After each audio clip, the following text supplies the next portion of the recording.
Hello, ഞാനിന്ന് വന്നിരിക്കുന്നത് കേക്കുമായിട്ടല്ല കേട്ടോ, സോപ്പുമായിട്ടാണേ. എൻ്റെ വീട്ടിലെ ആവശ്യങ്ങൾക്കുള്ള സോപ്പൊക്കെ ഞാനാണ് ഉണ്ടാക്കുന്നത്. അപ്പോൾ നിങ്ങളെ കൂടി കാണിച്ചു തരാമെന്ന് വിചാരിച്ചു. അതിനുവേണ്ടി ഞാൻ എടുത്തിരിക്കുന്നത് കറ്റാർവാഴ, തുളസിയില, 2-3 തണ്ട് വേപ്പിൻ്റെ ഇല, കുറച്ച് മഞ്ഞൾപ്പൊടി. കടയിൽ നിന്ന് വാങ്ങുന്ന മഞ്ഞൾപ്പൊടിയല്ല കേട്ടോ, വീട്ടിൽ ഉണക്കിപ്പൊടിച്ചുണ്ടാക്കിയ മഞ്ഞൾപ്പൊടിയാണ്. ഇതെല്ലാം കൂടി നന്നായി കഴുകി അരച്ച് ഒന്ന് അരിച്ചെടുത്ത് വെക്കുക. പിന്നെ വേണ്ടത് സോപ്പ് മോൾഡാണ്. ഇത് ഞാൻ ഓൺലൈനിൽ നിന്ന് വാങ്ങിയതാണ്. പല ഷേപ്പിലുള്ള സിലിക്കോൺ മോൾഡ് നമുക്ക് വാങ്ങാൻ കിട്ടും. പിന്നെ ഇമ്പോർട്ടൻ്റ് ആയിട്ട് വേണ്ടുന്നത് സോപ്പ് ബേസ് ആണ്. നമ്മുടെ അടുത്തുള്ള ടൗണിലുള്ള ഷോപ്പിലൊക്കെ ഇത് വാങ്ങാൻ കിട്ടും. ഇത് 1 കിലോ സോപ്പ് ബേസ് ആണ് ഞാൻ എടുത്തിരിക്കുന്നത്.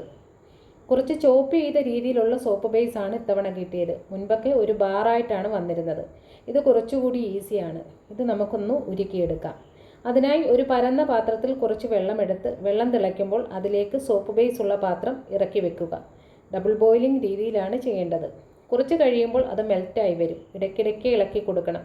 നന്നായി മെൽറ്റായി കഴിയുമ്പോൾ അരച്ച് വെച്ച കൂട്ട് ഇതിലേക്ക് ഒഴിച്ച് ഇളക്കി കൊടുത്തിട്ട് ചൂടോടുകൂടി അരിപ്പയിൽ കൂടി ഒഴിച്ച് മോൾഡിൽ ഒഴിക്കുക.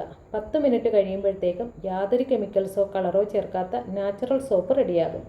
1 കിലോ സോപ്പ് ബേസ് ആണ് ഞാൻ എടുത്തത്. അതുകൊണ്ട് 9 സോപ്പ് ഞാൻ ഉണ്ടാക്കി. ഇതൊരു ബട്ടർ പേപ്പറിൽ പൊതിഞ്ഞ് നമുക്ക് സൂക്ഷിക്കാവുന്നതാണ്. നിങ്ങളും ഒന്ന് ട്രൈ ചെയ്ത് നോക്കൂ. വീഡിയോ ഇഷ്ടമായാൽ സപ്പോർട്ട് ചെയ്യണേ.